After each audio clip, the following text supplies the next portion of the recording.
Warning: contains spoilers for Shang-Chi and the Ten Rings number 2. Marvel's Shang-Chi is one of the most purely heroic superheroes in the Marvel universe, but even he can't resist the pull of temptation, and the pathway to becoming a villain looks more and more likely with every issue. The master of Kung Fu is one of, if not the best hand-to-hand combatant in the world, able to defeat nearly any non-supernatural opponent, and many others with powers and armor, like Iron Man. He is motivated by, among other things, a desire to be the complete opposite of his father, and yet Shang-Chi and the Ten Rings number 2 proves that even Shang-Chi has a hard time resisting the pull of evil.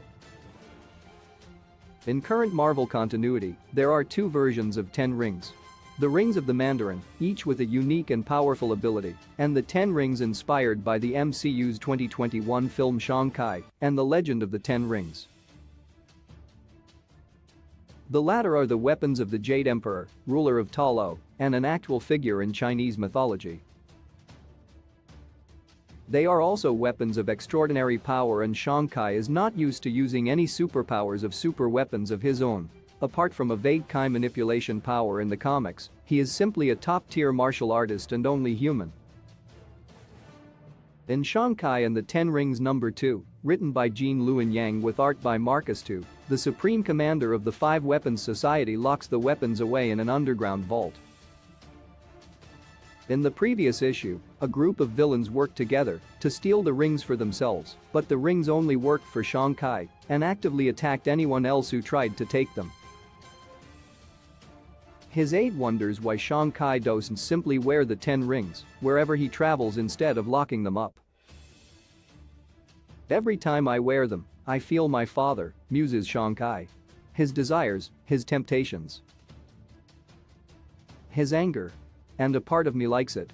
Zheng Zhu is Shang-Chi's father in the comics, and while the character is similar to Wenwu in the film, his comics counterpart is considerably more evil. Zheng Zhu manipulated Shang-Chi for most of his life and used him as a pawn. While he still loved his son, it was not a healthy relationship by any stretch of the imagination. The Ten Rings have a corrupting influence on the wearer, and while Shang-Chi has no evil side, he clearly feels the pull towards his father, if not necessarily evil. Shang-Chi cannot even escape the Ten Rings. 2 issues ago, the rings appeared at his compound, even after he attempted to leave them behind.